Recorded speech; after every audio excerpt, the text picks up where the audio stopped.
Hello and welcome back to part 2 of the Chloe build on Mage Knight. How good is it in the end game, in the end of the middle game? Let's find out. Alright, here's Chloe enemy phasing with Bonded. So this is very similar to an Ana Bonded shield where you just have Fram and Ana just like completely hold down a front, and Fram is too hard to hit in terms of a void, and they will just go for Ana, or in this case Chloe. And she will just counterattack everything that hits her at 1 to 2 range with Levin Sword. And she basically just one-rounds an entire side of the map by herself. Well, with Fram, but still. It's a pretty easy way to route maps. And then I can just player phase attack those 3 ranges. So the Mage Knight Chloe is actually popping off for sure. Her base speed is pretty good. She's one-rounding pretty much everything on the map. She hasn't even started speed taking yet, but once she does start speed taking, they are doomed. So, so very similar to like an invested in Mage Knight Ana. She's one-rounding and doubling pretty consistently on Levin Sword. She does have better build and I think better base speed than Ana, with actually better speed growth. So she will always be a little bit faster than Ana. So if you want to make a Mage Knight carry, Chloe is a good unit for that. So we can just dance her really quick. So she can take this other guy out. This should scale well, especially as she gets Sword Power 5. Even without Sword Power 5, the Levin Sword is very powerful. The Sword Power just makes it so that she can one-round enemy mages. Here's Chloe on chapter 17. She's able to one-round pretty much anything that doesn't have magic. Now, she will be able to one-round the mages pretty consistently with sword power, so this dude is like res 28. And she's attacking with 43 magical attack, but once she gets sword power 5, she'll easily be able to one-round other mages as well. So here's just a little demo.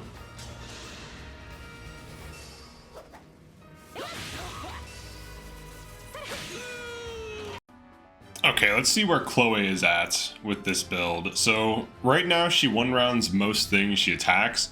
Her magic attack is only 47 though. Her magic is actually just 25. I'm on chapter 20. So now what I want to do is compare her to an Ana Mage Knight who basically has been running the same build, and I want to see like how much better or worse this Chloe is versus the Ana.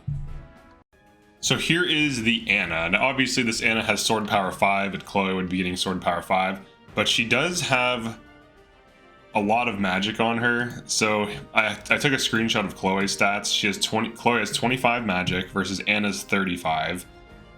She has 47 health versus Ana's 44. She has 8 build versus Ana's 7, and her speed is 35, but she's at plus 5 speed, so I guess she is 2. So she's plus 2 speed, plus 1 build, plus a little bit of health, substantially lower magic. Ana does have higher dex as well. They're both on Lin Bond 20. So Ana has 32 dex versus Chloe's 29. Honestly, between the two of them, I think Ana's a little bit better at this, just because of the better growth. These are both fixed growth, right? Like I don't play on random. So you take the same unit, give them the same tools.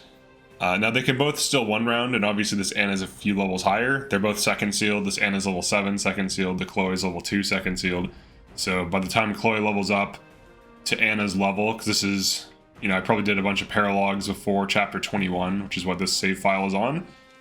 Chloe's magic will probably be like plus 2 to 3 higher by this point, so she'll be like 28 magic, and then on sword power 4 she should one-run most things.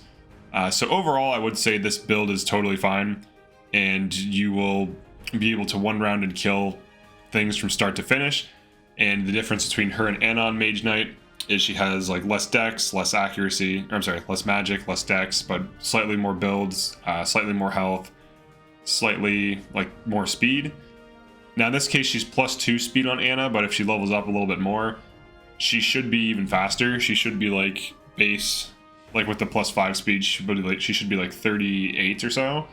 So pretty good. It's definitely viable. Definitely great long term. She also has the Fram support if you want to just have her hang out with Fram on Bonded Shield and just kill everything. That's totally fine. But ultimately, I think this build passes, like the Chloe build, the Chloe Mage Knight. I think it gets the S rank, the S tier. It's really solid. Now comparing her to Wyvern, so her performance on Wyvern, let's just like fight really quick. So here's just like a generic Chloe in a 7-man run. All of these damage units I invested in equally. So here's Chloe attacking an armor. She 1-rounds most enemies on lance power. This thing is too fast for her right now, so she doesn't double it yet, but if she did double it, she would 1-round it. So as she speed takes, she'll be able to double those faster enemies. She just needs to get, I don't know, 3-4 kills and she'll be doubling that. Actually 3 kills, she'll be doubling that. So comparing this to her performance on Wyvern she's actually quite tanky. Like, she's tanky enough and she's fast enough that most things don't really mess with her. So this build I would say is also S tier. It's a different type of build, but her on Mage Knight, her on Wyvern, both are very good. I do want to try her out on Sage to see how that goes, because she's very fast, so she could be doubling on Sage pretty easily. But yeah, that's it for this one. Definitely like and subscribe. Feel free to drop a comment. Let me know what you think about the build, and I probably should finish the 7-man playthrough. It's not that I can't, because I've demoed this Anna killing all of these and then all of these archers in 2 turns just with Fram easily, so I can easily beat these maps with this team. I just like having a save file in chapter 21. But yeah, that's it for this one. Thanks for checking this out. Peace.